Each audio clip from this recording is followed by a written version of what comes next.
Hello folks, Ram Ramji. Welcome back to Reality Check with yours truly. Interesting. Yesterday, the Home Minister gave a long speech in Rajya Sabha, 1.5 hours of it, or thereabouts. And boy did he dig into the opposition, especially the Congress. And now the opposition is busy spreading a web of lies. You see, I've said before, the Congress ripped up the Constitution, threw it out, stomped on it, did everything they could to totally disregard it.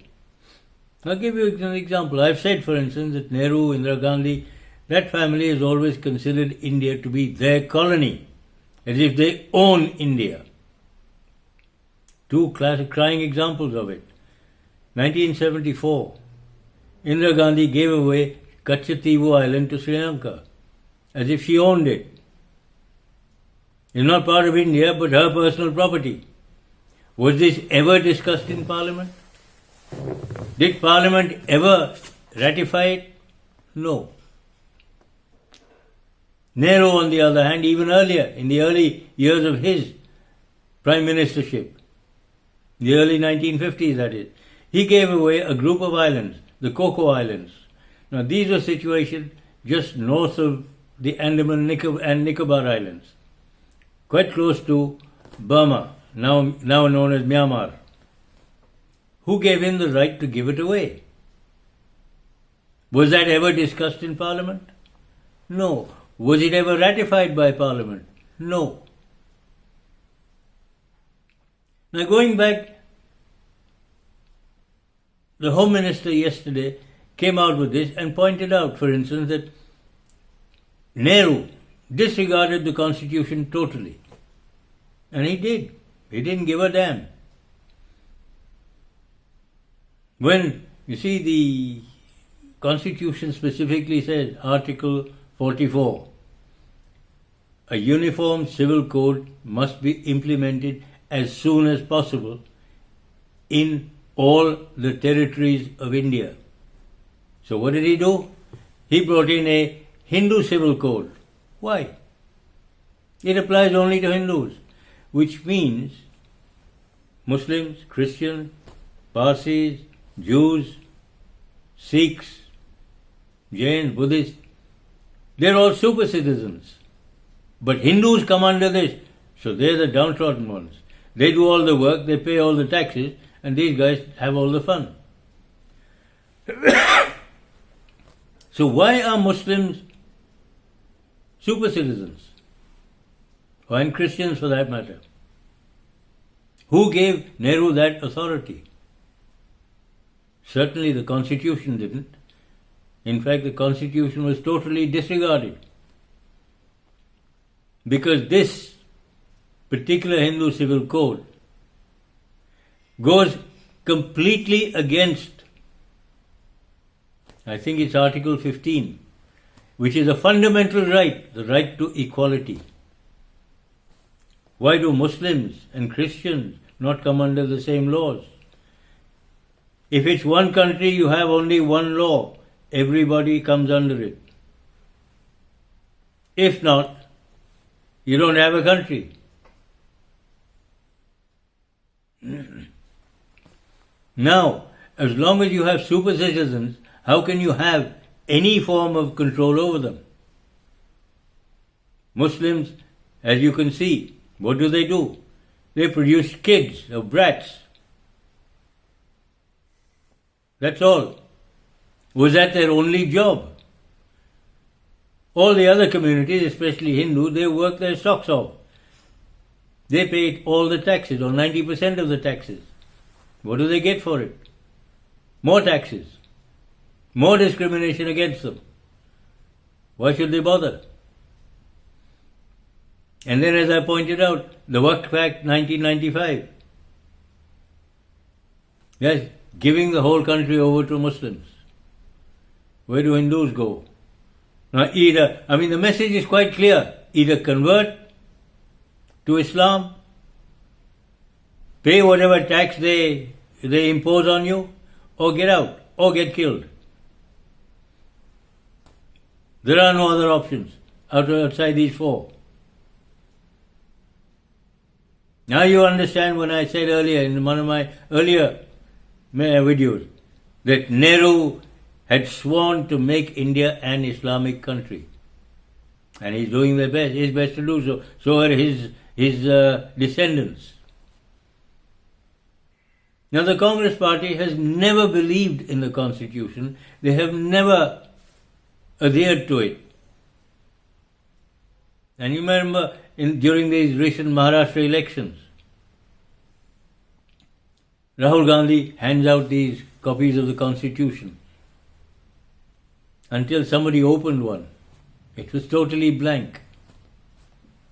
That's like saying, look folks, I do not believe there is a constitution. It doesn't exist. And if it does exist, the constitution is what I say it is, not what Dr. Ambedkar came out with. Only what he says is it should be in there is the constitution. Now, who the hell is he? What kind of nonsense is this? Now, proof of this is Nehru, thanks to all his blundering, he gave away 40,000 square kilometers of land to the Chinese, Aksai Chin, remember? And he gave himself a Bharat Ratna, meaning the highest award that India can give. He gave it to himself. And the man who helped create the constitution got nothing. It was left to the BJP government under Mr. Vajpayee, who finally conferred on him the Bharat Ratna, posthumously, obviously. I mean, that family has been giving itself a Bharat Ratna. Nehru gave one to himself, Indira Gandhi gave one to herself, Rajiv Gandhi was given one thanks to Sonia Gandhi's intervention. Now they're going to give themselves the same thing? What have they done? Nothing except make a mess, a real mess of everything. Even today, Parliament cannot function because they keep creating a ruckus. No matter what happens, they will start making sure that nobody hears what the BJP is trying to say. Why? Well, they heard what was said yesterday. A whole chronology of events whereby that family has destroyed the constitution, disregarded it totally.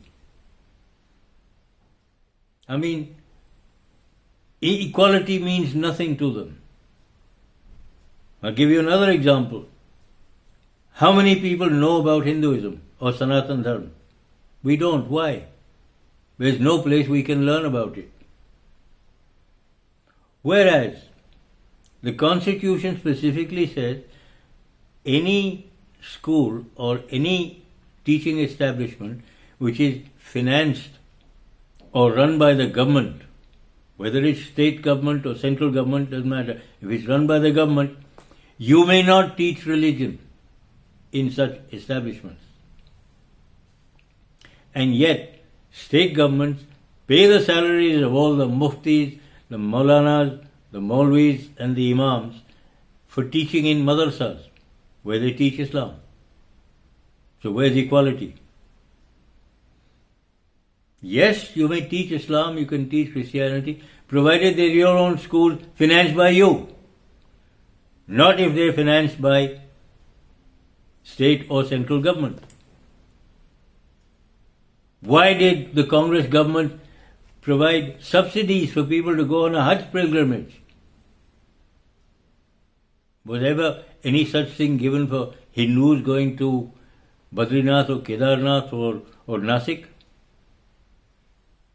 No. Why? Inequality? Discrimination? Why was nothing like this? No subsidy provided for Christians to go to Jerusalem. Discrimination again. Why is that family so enamored of Muslims that from 20 million in 1947, there's more than 200 million today of our own, and another 60 or 70 Bangladeshis brought in. Not a joke anymore. And the sort of malpractices they go in for is mind-boggling. I received news once, what was it, in Hyderabad. One particular household, about 60 or 70 people, all Agrawals, suddenly find that 25 of them are missing, replaced by 40 Muslims. Where did they come from? In that same one house. Nobody ever heard of them, and yet they're there. In one of my earlier videos, I told you, in Bareilly, that's where Rahul Gandhi was, he had won an election this time. Thousands of birth certificates, all Muslims. How? Why? A village with a total population of 9,000 issued 20,000 birth certificates, all Muslims, Bangladeshis and Rohingyas. Another one where there's one Muslim family. That village issues about 830 birth certificates, all Muslims. How come? Another one, a village with a population of 3,000, issues birth certificates, 9,000 of them, all Muslims. How come? The Muslims do nothing else except produce children. They don't work, they don't pay taxes, nothing. And yet, we Hindus have to look after them and pay for them. What kind of nonsense is this? The Waqf board I've told you about. I've done a whole video on it. Please have a look at it again.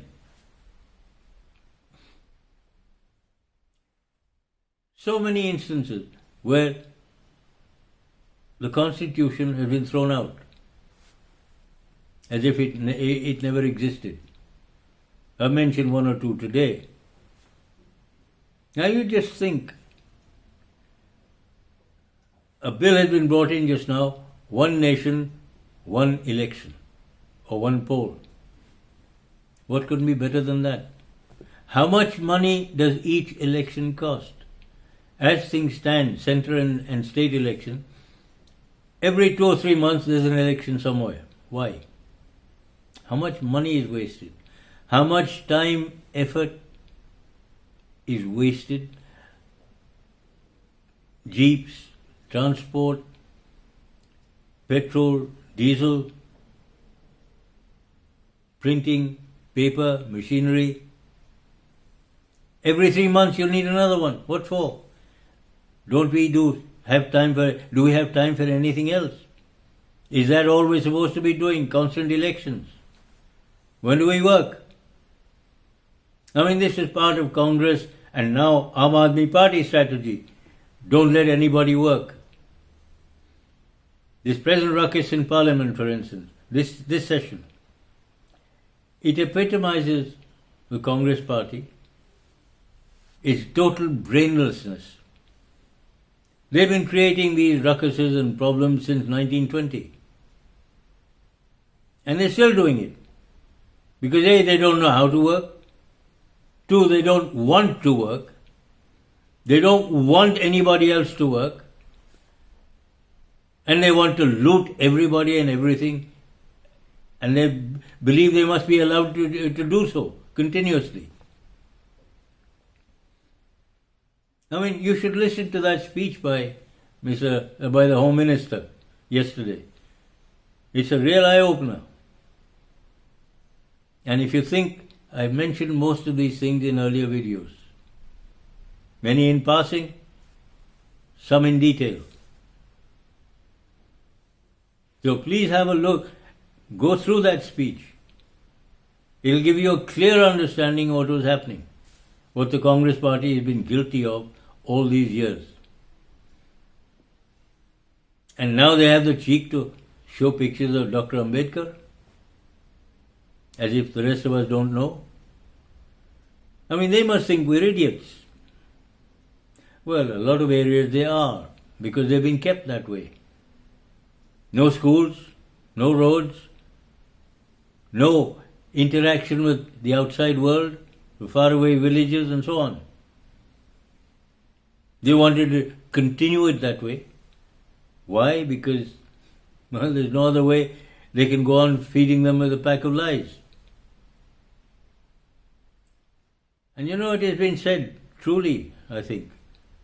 You repeat a lie 200,000 times, people start believing it to be the truth. This is what they're doing. George Soros says something, Rahul Gandhi says the same thing here. I mean, this is a coordinated attack on the truth and any form of decency in government here. Rahul Gandhi doesn't know what to do, and if he ever does become Prime Minister, he'll be doing the bidding of people like George Soros or the Rothschilds. Nothing that will benefit us, but it will benefit those folk. Why? Well, they want total control over the world. It wasn't Hitler who wanted to conquer the world. No. It's Rothschild and George Soros. And let's face it, he is a Rothschild agent. There's no two ways about it. Now you see what's happening in Bangladesh. Who is in charge there now? Yunus, Muhammad Yunus. Nobel Prize winner. With a lot of help from the State Department and so on, and the Ford Foundation, and the Open Society Foundation. Now they want to bring in this guy, Amartya Sen, to take over in India. Why? Another Nobel laureate. And the key is not Amartya Sen, but his wife, as I've explained earlier, who, until she married him, went by the name of Emma Georgina Rothschild, the head of the London banking family, the Rothschilds. Now you understand who is behind it all. Now please understand this. The Aam Aadmi Party is screaming now that the BJP doesn't care for the constitution. I beg to differ very strongly on that. The BJP is the only party which is sticking to the constitution and trying to implement the constitution. When it wants to bring in a uniform civil code, none of the other parties want it. So where is equality? And where is secularism? Secular does not mean Muslims must get everything and Hindus must be kicked around. That is not secularism. Sorry. Secularism means equality. And if this is a secular country, please understand, there is no such thing as reservation. There cannot be. The moment you have reservation, where is secularism? Now the Congress party in Karnataka and other places wants to impose reservation for Muslims, which is again against the constitution, because it says there can be no reservation based on religion. So why? How come? Now the one election, one nation, one election, or one poll, why does it need a two-thirds majority? It should not require a two-thirds majority. A simple majority should be quite sufficient, as long as you get it in both houses. I mean, Lok Sabha and Rajya Sabha, that's all you should need. Why? It is not against the constitution. Why do I say that? Indira Gandhi, in case you've forgotten, extended the term of the Lok Sabha for 1 full year because she was frightened she would lose the election had it been held on time. So hers was a 6-year Lok Sabha instead of a 5-year. You understand what I'm talking about?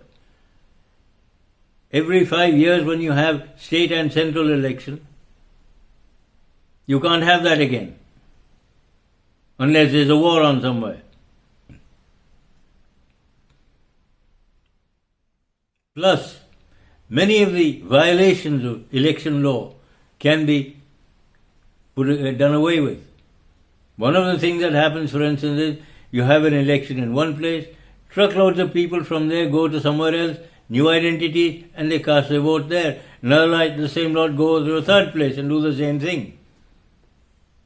Electoral rolls come with all sorts of fake names and fake people, all with valid ID cards. Who makes them? I wish I knew. I'd like to see them hang in public.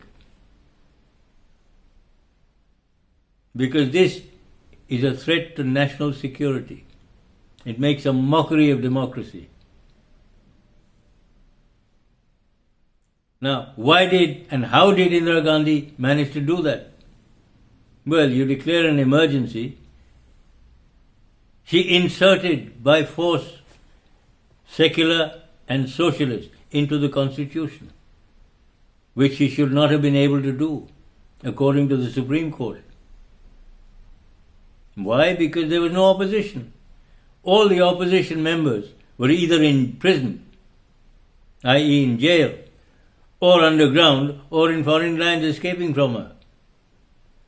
There was no opposition. There were about 100,000 people in jail for no reason. Indira Gandhi also brought in this other act, that her actions could never be questioned in any court. Why? Because somebody took her to court over an election, her election victory, and the court declared it unconstitutional or wrong or illegal. Therefore, she was disqualified. So, of course, she brought in this new law that she could not be questioned. No court of law could question her or do anything about her actions. I mean, this is as if she owned the place. A total dictatorship. And this is what that family has been doing. I've mentioned the Shah Bano case before, where the Supreme Court awarded her some alimony or maintenance, a very, very small amount. And Rajiv Gandhi had a law passed in Parliament to overturn that, so that Muslim divorced women or divorced Muslim women get no maintenance at all. Now there again you see inequality. This is why a uniform civil code is essential. Muslim women don't have to be paid alimony. Where do they go? How do they look after themselves and any children they may have? Any idea? Or are they supposed to go into prostitution or something like that? Or just starve themselves to death? Or commit suicide? Which means Muslim men folk are super citizens, but Muslim women are worse than slaves. And then you talk about equality as part of a fundamental right in our constitution. Do they have equality? Do they have any protection? No. Now, the Home Minister says he would like to bring in a uniform civil code in every state. Why? It should be passed by Lok Sabha and Rajya Sabha, and that's it. It should become law. If the central government has passed a Hindu civil code, instead of all this brouhaha, change the wording of that, which would alter its meaning. Instead of a Hindu civil code, make it a Bharatiya or Indian civil code, applicable to everybody. Or just change the word Hindu into uniform civil code. If 80% of the population have to live by it, so should the other 20. They should not have any objection to it whatsoever. If you are an Indian citizen, you should come under the same law. If you don't want to come under it, you lose your citizenship automatically. Go somewhere else. There are 56 countries, all adhering to Sharia or Islamic law. Go there. They won't take you because they don't want you. Try it, go on. Go to Saudi Arabia, see if they take you. Try going into Pakistan, they don't want you. Try going into any of the other states, Islamic states, they don't want you. You're here, you come under Indian law. Get that straight, get it through into you, get used to it. Otherwise, leave. When 80% of us work our socks off, it's time you learn to work. And I don't mean producing kids all the time. Work for a living. Provide for them, not out of my tax money, but through your own hard work. So please,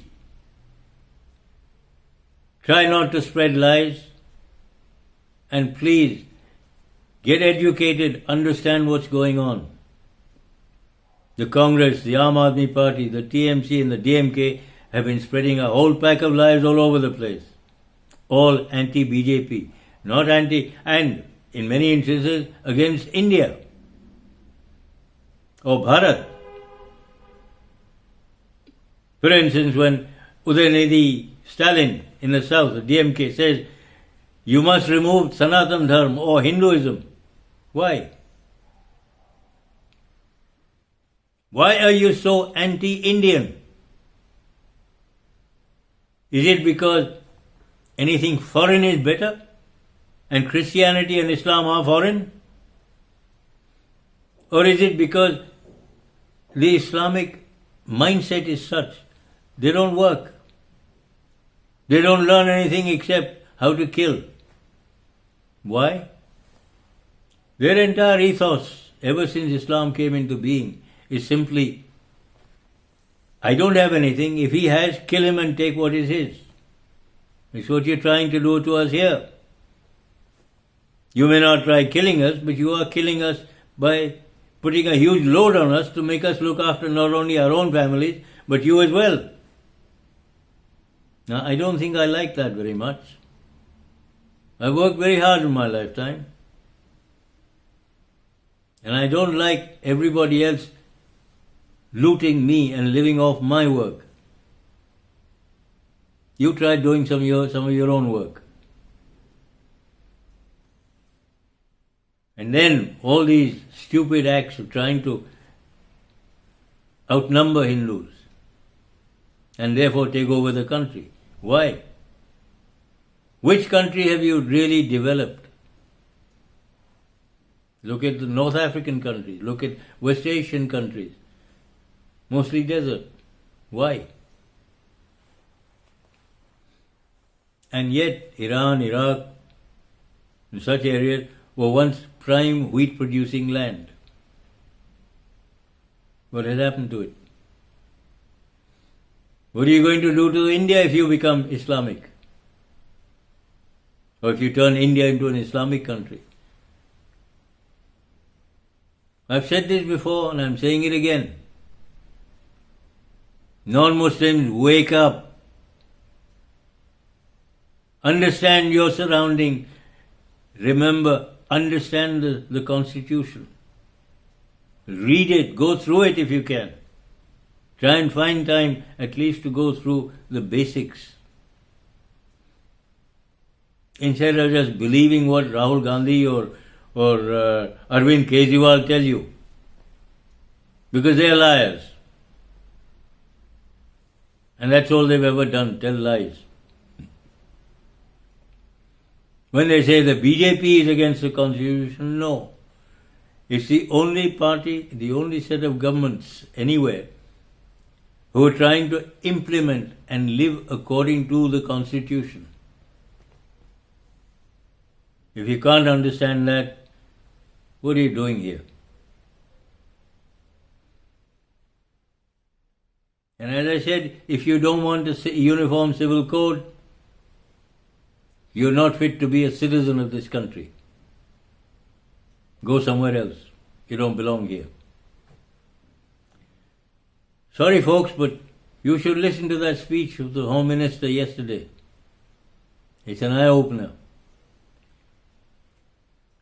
And believe me, Think it over. Think about what he said. Who is responsible for the mess? And who is responsible for dragging us out of that mess and trying to drag us further out of it and live like human beings rather than as slaves?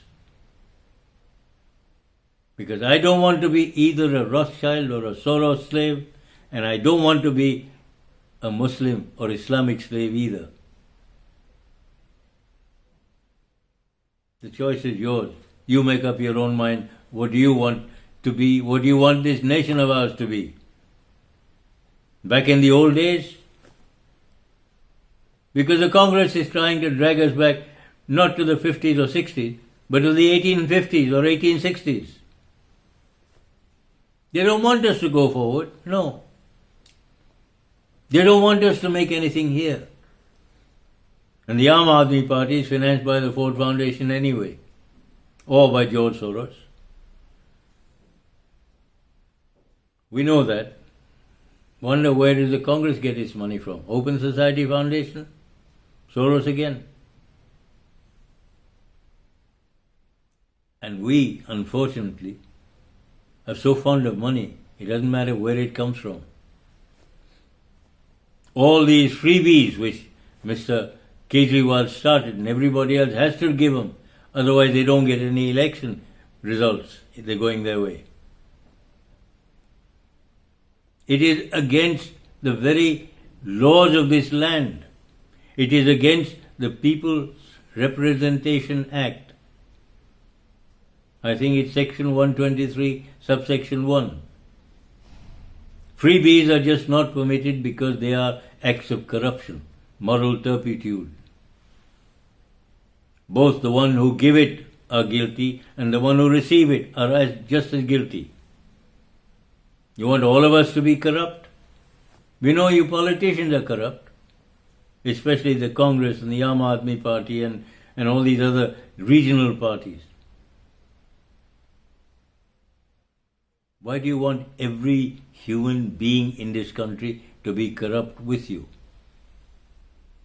Is this what you want us to be? Totally corrupt? Well, the choice is yours, folks. Have fun deciding. Do you want to be corrupt or do you want to go forwards? Work for what you have rather than freebies which don't help anybody. Thanks, folks. Think about what I said today. It's not much to think of except listen to that speech which the Home Minister made in Rajya Sabha yesterday. Think it over with my previous videos and this one today. Please pass this on to your friends. Read it yourself, your friends, your relatives, your groups.